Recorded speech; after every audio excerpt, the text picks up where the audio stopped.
Hi guys, welcome back to the channel और welcome back to the second part of how to make your webtoon. So, अगर तुमने पहला part नहीं देखा है, आई सजेस्ट तुम जाकर देख लो क्योंकि उसमें तुम्हें पता चलेगा कि तुम्हें अपना वेबटून एक्चुअल में स्टार्ट कैसे करना है, क्या गलतियां अवॉइड करनी है और ये सारी चीजें। और ये सेकंड पार्ट जो है काफी टेक्निकल होने वाला है, तो तुम अगर पहला पार्ट नहीं देखोगे तो तुम्हें काफी सारी चीजें ऐसी है जो तुम्हारे दिमाग के ऊपर से जा सकती है। सो आई सजेस्ट कि तुम वो पार्ट देखकर फिर यहाँ आना।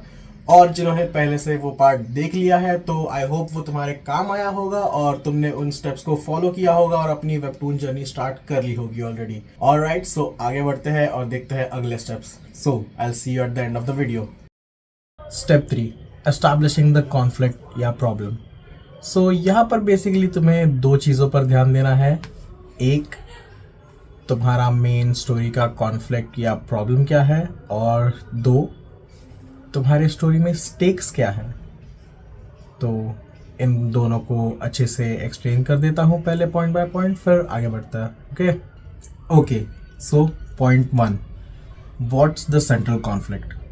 तो तुम यहाँ पर लिखोगे कि बेसिकली तुम्हारी स्टोरी का मेन प्रॉब्लम क्या है। वो एक कैरेक्टर भी हो सकता है या सिचुएशन भी हो सकता है। जैसे कि एक कैरेक्टर मैं एग्जांपल देता हूँ, वोल्डेमॉर्ट फ्रॉम हैरी पॉटर। तो उसकी वजह से, मतलब वो मेन विलन है राइट स्टोरी का, तो उसकी वजह से जो भी हो रहा है प्रॉब्लम्स हैरी के लाइफ में वो सब उसी की वजह से है। जो भी स्टोरी आगे बढ़ती है वो इन दोनों के बीच में जो प्रॉब्लम्स है और जो लड़ाइयाँ होती रहती है उसी की वजह से आगे बढ़ती है। और सिचुएशन के लिए आप पे कोई अपोकलिप्स या एलियन इन्वेजन वगैरह ये सब होता है। तो बेसिकली सेंट्रल कॉन्फ्लिक्ट वो होता है जिससे आपकी स्टोरी का पूरा सिनेरियो चेंज हो जाए, मतलब जिसके बाद आपके स्टोरी का पूरा वर्ल्ड बिल्डिंग ही क्रेजी हो जाए। जैसे सोलो लेवलिंग, तो उसमें पहले सब नॉर्मल रहता है राइट, हमारे वर्ल्ड जैसा सब कुछ नॉर्मल रहता है, बट फिर अचानक से एक दिन वहाँ पर पोर्टल्स खुलने लग जाते हैं और पोर्टल्स के खुलने के साथ ही वहाँ पर जो नॉर्मल ह्यूमन रहता है उन्हें पावर्स मिलने लग जाती है राइट।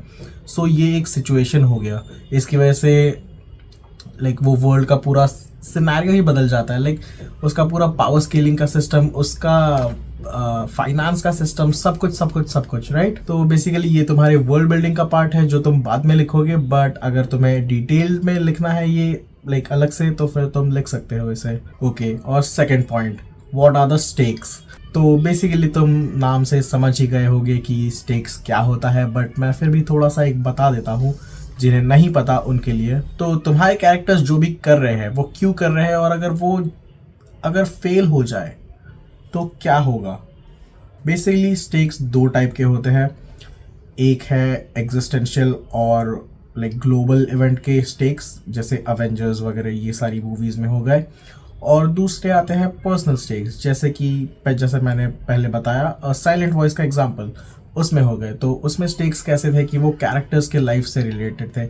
उसमें कोई दुनिया ख़त्म नहीं हो रही थी, कोई इन्वेजन नहीं हो रहा था, बट उन कैरेक्टर्स की लाइफ में जो चेंजेस आ रहे थे, जो उनके रिलेशनशिप्स चेंज हो रहे थे, टूट रहे थे, नए बन रहे थे, वो सारी स्टेक्स। होपफुली आपको ये बात समझ आ गई होगी। अब इसे थोड़ा और डिटेल में बताता हूँ। तो बेसिकली तुम समझ गए होगी कि मैं क्या बताना चाहता हूँ, बट फिर भी एक एग्जांपल दे देता हूँ उनके लिए जो शायद ना समझे हो या मैंने अच्छे से समझाया ना हो। तो फॉर एग्जांपल अवेंजर्स में अगर थानोस जीत जाता, ठीक है, बट अपने कैरेक्टर्स जो मेन कैरेक्टर्स हैं जो अवेंजर्स हैं उन्हें अगर कुछ नहीं होता राइट, ठीक है, उसने आधी दुनिया ख़त्म कर दी, गायब कर दी, लोग गायब कर दिए, बट हमारे मेन कैरेक्टर्स को कुछ नहीं होता, तो ठीक है, हमें थोड़ी देर के लिए बुरा लगता, जो बाकी साइड कैरेक्टर्स हैं वो गायब हो गए, आधी दुनिया ख़त्म हो गई, फाइन, थोड़ी देर के लिए होता, बट फिर मतलब हमें ज़्यादा बुरा नहीं लगता राइट, हमें उतना इम्पैक्ट नहीं मिलता, मतलब कुछ फील नहीं होता ज़्यादा देर के लिए, वो बस थोड़ी देर की बात होती है और फिर हम भूल जाते। बट इंस्टेड अवेंजर्स में क्या हुआ कि हमारे जो फेवरेट कैरेक्टर्स थे, जिनके साथ हम 10-12 साल से जुड़े हुए हैं लिटरली, वो गायब हो गए थे, वो मर गए थे। तो वो एक बहुत बड़ा इम्पैक्ट क्रिएट करता है राइट। मतलब सो देखो, एट द एंड लोग स्टोरी में इन्वेस्ट कैरेक्टर्स की वजह से होते हैं। तो अगर तुम उनके फेवरेट कैरेक्टर्स को ही मार दोगे तो फिर डेफिनेटली तुम्हें एक बड़ा रिएक्शन मिलेगा, जिससे तुम्हारी और पब्लिसिटी होगी, तुम्हारा व्यूज़ और बढ़ेंगे, और फिर तुम्हारे लाइक फैंस को भी और ज़्यादा मज़ा आएगा राइट। और ये मैंने जो भी बताया ये सिर्फ एक्शन और लाइक ड्रामा वाले उसके लिए नहीं है, ये सॉफ्ट जॉनरास के लिए भी तुम यूज़ कर सकते हो, जैसे कि रोमांस और होलसम या स्लाइस ऑफ लाइफ, ये सारी चीज़ों के लिए भी तुम सेम ट्रिक्स यूज़ कर सकते हो। बट बेसिकली उसमें तुम्हारे स्टेक्स अलग होंगे। फॉर एग्ज़ाम्पल वहाँ पर रिलेशंस टूट जाना या दोस्त छूट जाना या फिर अपने सपने पूरे ना कर पाना, ये ऐसी सारी कुछ चीज़ें होंगी। बस इतना ही फ़र्क है। बट हाँ, ये सब के लिए अप्लाई होता है। एक चीज़ हमेशा याद रखना, किसी बड़े आदमी ने कहा है, even if the world burns the audience doesn't feel it until the character bleeds. Okay, so तुम्हारे कैरेक्टर को तुम जितने परेशान करोगे, आयरॉनिकली उतना क्रेजी प्लॉट बनेगा, उतना ड्रामा होगा और उतना ऑडियंस को पसंद आएगा। So step 4, plan your story structure. Okay, so इतना सब कर लेने के बाद तुम सीधा अपना कॉमिक लिखना स्टार्ट तो नहीं करोगे, क्योंकि इतने सारे इन्फॉर्मेशन को बिना किसी स्ट्रक्चर के तुम्हें कन्वे करने में काफ़ी ज़्यादा परेशानी होगी। वैसे तो स्टोरीज लिखने के और अरेंज करने के बहुत अलग अलग रास्ते हैं सबका। अब तुम्हारा अपना खुद का एक रास्ता हो सकता है, तुम अपने खुद के वे से कर सकते हो। बट जो लोग एकदम ही बिल्कुल बिगिनर्स है, पहली बार कर रहे हैं, उनके लिए मैं कुछ मेथड्स लिस्ट आउट कर देता हूँ। और इसमें से भी मैं सारे मेथड्स एक्सप्लेन करते नहीं बैठूंगा, क्योंकि फिर ये 3-4 घंटे का वीडियो बन जाएगा।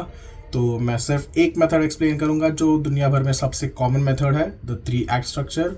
सो मैं अभी मेथड्स लिस्ट आउट कर रहा हूँ और उसके बाद मैं आपको बताऊंगा कि 3 एक्ट स्ट्रक्चर में आता क्या है। ओके, सो पहला है द 3 एक्ट स्ट्रक्चर, जो दुनिया भर में सबसे कॉमन स्ट्रक्चर है। फिर आता है द हीरोज जर्नी। तीसरा आता है the episodic structure, which is the best for webtoon या मांगा या कॉमिक्स। तो ये वाला जो मेथड है वो अगर आप प्रॉपर कॉमिक, मांगा या वेबटून लिख रहे हो तो आपके लिए सबसे बेस्ट रहेगा। बट क्योंकि ये थोड़ा लंबा है एक्सप्लेन करने में, मैं आपको नीचे लिंक्स दे दूंगा, आप उसमें से जाकर खुद देख सकते हो, वो काफ़ी ईजी है। चौथा, द स्टोरी स्ट्रक्चर। तो ये वाला मेथड भी काफ़ी फेमस है, क्योंकि इसे रिक और मॉर्टी के राइटर्स यूज़ करते हैं, और मार्वल का जो लोकी सीरीज़ आया था उसके राइटर्स ने भी इसी मेथड को यूज़ किया था। तो काफ़ी अच्छा मेथड है ये। पांचवा और लास्ट है fist and curve.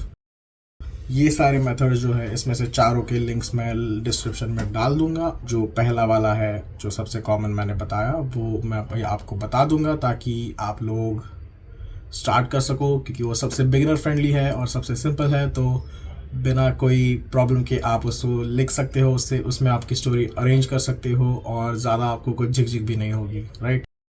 So the 3 act structure, जैसा उसका नाम है, इसमें 3 एक्ट्स आते हैं।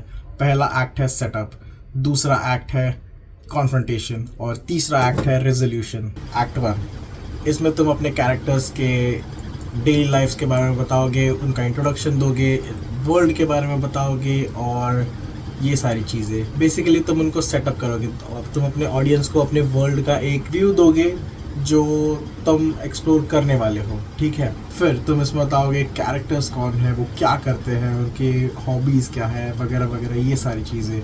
फिर वो क्या चाहते हैं, उनका गोल क्या है, उनके दोस्त या कोई क्लोज रिलेटिव्स क्या है, उनका रिलेशन क्या है, उनके डायनामिक्स क्या है। फिर एक इंसाइटिंग इंसिडेंट दिखा सकते हो जहाँ से इस सब की शुरुआत होती है। लाइक जो तुम्हारा स्टोरी का मेन प्लॉट है वो कैसे शुरू हुआ, क्यों शुरू हुआ, वो सब तुम दिखा सकते हो। ओके, सो ये तुम्हारा आएगा, ये पूरा स्टोरी का 25% होगा।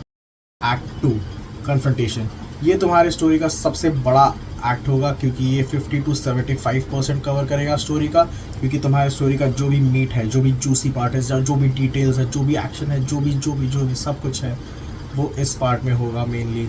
यहाँ पर तुम अपने कैरेक्टर को दिखा सकते हो कि वो कैसे अपने गोल्स को अचीव करने के लिए मेहनत कर रहा है या कोशिश कर रहा है। बट ऑब्स्टिकल्स आते रहते हैं, वो जो भी करे, कुछ चीज़ें काम करती है, कुछ नहीं करती है, बट वो कभी गिव अप नहीं करता है। उसके रिलेशनशिप्स काफ़ी कॉम्प्लिकेटेड हो जाते हैं, दोस्तों के साथ ड्रामा हो जाता है, बहुतों के साथ लड़ाई झगड़े, रिश्ते टूट जाते हैं। बट स्टोरी के मिड पॉइंट पे तुम एक बड़ा सा रेवलेशन या फिर एक ट्विस्ट बता सकते हो जो कि पूरी स्टोरी को एकदम से पलटा देगा या फिर कुछ रिवील कर देगा हमारे कैरेक्टर्स और कास्ट को। फिर तुम दिखा सकते हो कि मेन कैरेक्टर्स का या कैरेक्टर का एक ऐसा लो पॉइंट आ गया है जहाँ पर उन्हें लगता है कि सब कुछ ख़त्म हो गया और अब वो कुछ भी नहीं कर सकते और अब कुछ भी करने का कोई फ़ायदा नहीं है। But even from that you have to show them getting up, getting back. But इस जर्नी में चीज़ें और भी मुश्किल हो जाती है, रिकवरी का रास्ता इतना आसान नहीं है। कैरेक्टर्स को कुछ काफ़ी ज़्यादा मुश्किल डिसीजंस लेने पड़ते हैं और उनका कैरेक्टर आर्क और ग्रोथ जो है वो पूरा इसमें ही कवर हो जाता है।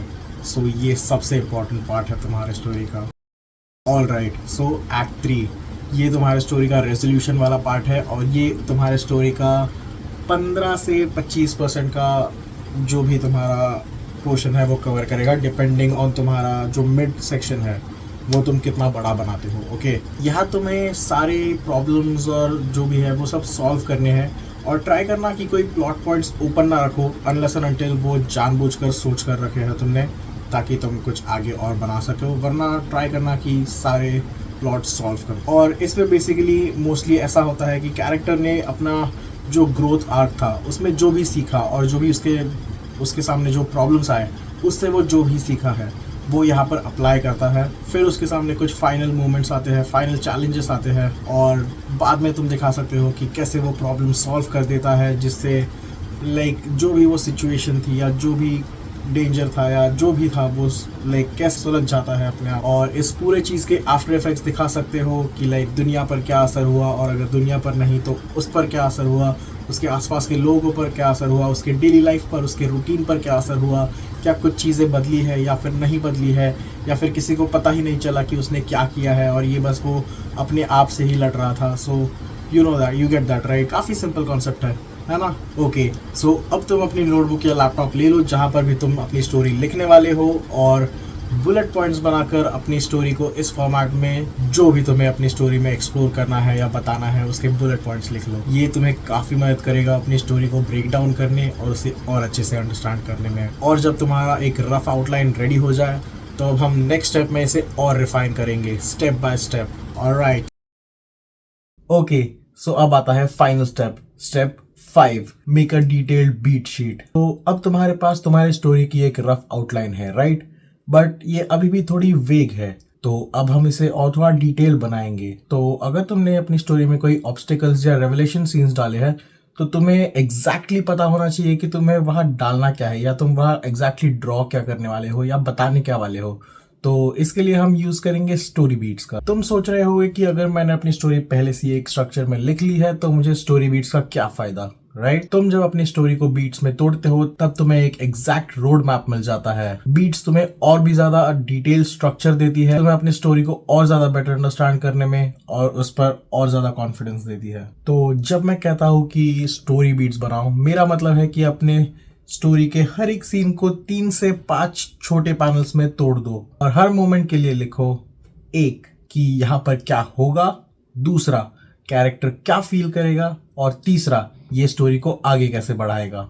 जैसे म्यूजिक में बीट्स होते हैं धम धम धम, वैसे ही स्टोरी में भी बीट्स होते हैं जो उन्हें आगे बढ़ाते हैं और उन्हें उनका फील देते हैं। ये हो सकता है कोई कॉन्वर्जेशन, रियलाइजेशन, एक्शन, डिसीजन या फिर एक इमोशनल मूवमेंट। हर बीट का एक पर्पस होता है, आइदर कैरेक्टर डेवलप करने का या स्टोरी को आगे बढ़ाने का। ऐसे ही तुम अपनी पूरी स्टोरी के लिए स्टार्ट टू एंड बीट्स लिख सकते हो जिससे तुम्हें काफी हेल्प होगी। और अगर तुम एक विजुअल पर्सन हो मेरी तरह तो तुम अपनी स्टोरी बीट्स को लाइक सिंपल स्टिक फिगर्स से भी ड्रॉ कर सकते हो। यहाँ तुम्हें कोई जज नहीं करने वाला, ये सिर्फ तुम्हारे लिए होने वाला है ताकि तुम अपनी स्टोरी को और अच्छे से समझ पाओ और तुम्हें फाइनल रिजल्ट्स विजुअलाइज करने में आसानी हो। ओके, सो मैं तुम्हें एक एग्जांपल देता हूँ। अगर तुम्हारी स्टोरी है एक स्ट्रगलिंग आर्टिस्ट के बारे में तो बीट 1 तुम डाल सकते हो। आर्टिस्ट अपना आर्ट पोस्ट करता है, राइट, और उसे थोड़े बहुत लाइक्स मिलते हैं, पकड़ लो 10, 12, 15 ऐसे कुछ लाइक्स मिल जाते हैं जिससे वो डिसअपॉइंट हो जाता है।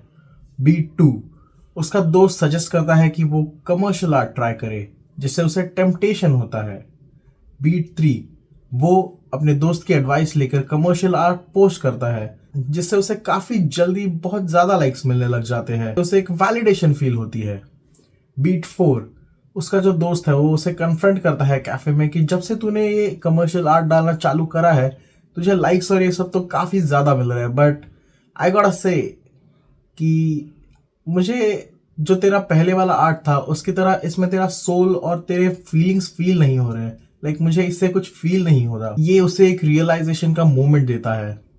बीट 5, अपना बंदा डिसाइड करता है कि अब से वो जो भी आर्ट बनाएगा वो ऑथेंटिकली बनाएगा, वो वही आर्ट बनाएगा जो उसे बनाना है, जो उसके फीलिंग्स एक्सप्रेस कर पाए, चाहे फिर उसे लाइक्स नहीं भी आए बट वो सिर्फ उस एक इंसान के लिए बनाएगा जिसे इससे फर्क पड़ता है, ना कि उन लोगों के लिए जिन्हें इससे कोई फर्क नहीं पड़ता, बस उन्हें देखने में अच्छा लगता है। बीट 6, जो हमारा बंदा है वो रातों रात एक सेल्फ पोर्ट्रेट बनाता है जिसमें उसने अपनी पूरी जान और पूरे इमोशंस डाल दिए है, और वो कैप्शन डालकर ये पोस्ट करता है कि दिस इज मी। ये एक वल्नरेबल बट एक ऑनेस्ट मोमेंट है। बीट 7, उस पोस्ट को सिर्फ 50 लाइक्स मिलते हैं, बट एक जेन्युइन कमेंट आता है, दिस मूव्ड मी। इससे उसे रियलाइज हो जाता है कि लाइक्स और व्यूज से ज्यादा आर्ट अगर किसी को छू जाए तो वो ज्यादा इंपॉर्टेंट है। देखो, ये थोड़ा चीजी एग्जांपल हो सकता है, बट ये मैंने एक एग्जांपल दिया है, तो मेरे को इस पे जज मत करना, ठीक है। ऐसे तुम अपनी पूरी स्टोरी बीट्स में बांट बांट कर तोड़ कर लिख सकते हो, और तुम्हें काफी आसानी भी होगी और काफी जल्दी भी बन जाएगी। ओके, अब तुम्हारे पास वो सब कुछ है जो तुम्हें अपनी स्टोरी लिखने के लिए जरूरी है। Core idea, characters, conflict, structure और डिटेल्ड बीट शीट। हाँ, ओके, सो ये सब हो जाने के बाद तुम अब अपनी स्टोरी लिखना स्टार्ट कर सकते हो, बट एक बात याद रखना, discipline is more important then motivation. तुम एक दिन अचानक से उठकर अपनी स्टोरी पूरी लिखने जाओगे और फिर उससे फ्रस्ट्रेट होकर या इरिटेट होकर या ब्लॉक की वजह से उसे आधा ही छोड़कर चले जाओगे। उससे अच्छा तो ये है कि तुम रोज अगर थोड़ी थोड़ी देर, जैसे आधा घंटा या 1 घंटा अपने स्कूल, कॉलेज या डिनर के बाद अगर थोड़ी देर लिखने बैठ जाओ, तो तुम्हारा बर्न आउट भी नहीं होगा और तुम रोज फ्रेश पर्सपेक्टिव के साथ स्टोरीज लिख सकते हो। तो तुम्हारे पहले ड्राफ्ट में ऑब्वियसली काफी ज्यादा गलतियां होंगी, spellings, dialogues, pacing, but that's normal. पहले स्टोरी कंप्लीट करो, एडिट बाद में कर लेना, but this is part of the process. Tension लेने की कोई बात नहीं है। फेल होना काफी ज्यादा इंपॉर्टेंट है, वरना तुम्हें पता ही नहीं चलेगा कि तुम क्या गलत कर रहे हो। तुम अपने हर ड्राफ्ट के साथ चीजें बेटर कर सकते हो और इम्प्रूव कर सकते हो। और ऐसा भी हो सकता है कि तुम आज कुछ लिखकर सो गए, ठीक है, बट अगले दिन तुम उठकर अगर उसके बारे में सोचो तो तुम्हें कोई और बेटर आइडिया आ सकता है, या फिर तुम्हें कोई सिचुएशन का और बेटर सोल्यूशन मिल सकता है। तो तुम उन केसेस में भी चेंजेस कर सकते हो स्क्रिप्ट में। बट जैसा मैंने वीडियो के स्टार्ट में कहा था कि ये परफेक्ट स्क्रिप्ट बनाने के लूप में मत फंस जाना। ये तुम्हारी पहली स्टोरी है, सो of course it's not gonna be perfect, और परफेक्ट होने की जरूरत भी नहीं है। बट जो भी चल रहा है, जैसे भी चल रहा है, अभी के लिए तुम सीखते जाओ और आगे बढ़ते जाओ। और तुम्हें अगर किसी पार्ट पर कोई ब्लॉक आ जाए या तुम कुछ सोच ना पाओ, तो उस पार्ट को अभी के लिए साइड रख दो और बस उसे नोट कर लेना, वरना तुम उसे भूल जाओगे, और फिर आगे बढ़ जाओ। जैसे जैसे तुम्हारी स्टोरी डेवलप होगी, तुम भी डेवलप होगी और वो और बेटर होती जाएगी। दोनों चीजें तुम ये आज से ही स्टार्ट कर सकते हो, और अगर तुम कंसिस्टेंट रहे तो 3-4 हफ्तों में तुम्हारा फर्स्ट ड्राफ्ट कंप्लीट हो जाएगा। Trust me, that's a big milestone. So video खत्म होने से पहले एक लास्ट रिकैप कर लेते हैं कि तुमने इस वीडियो में क्या क्या देखा। तो सबसे पहले हमने कॉमन मिस्टेक्स को एड्रेस किया, फिर हमने देखा कि अपना कोर आइडिया कैसे ढूंढते हैं। उसके बाद हमने अपने मेन कैरेक्टर्स को जाना, जिसके लिए मैंने अपने दूसरे वीडियो की लिंक डिस्क्रिप्शन में डाल दी है, आप वहां से देख लेना। फिर हमने देखा कि स्टोरी में क्या कॉन्फ्लिक्ट्स है और क्यों है, और उन सबका रीजन क्या है और उनके स्टेक्स क्या है। फिर हमने सीखा अपनी स्टोरी को स्ट्रक्चर देना, जिसमें मैंने कई सारे मेथड्स आपको मेंशन किए हैं और उनके लिंक्स भी नीचे दे दिए हैं, तो आप जाकर उन्हें और अगर डिटेल में स्टडी करना चाहते हो तो वहां से कर सकते हो। फिर हमने बनाई एक डिटेल्ड बीट शीट, और ये था हमारा लास्ट प्रोसेस।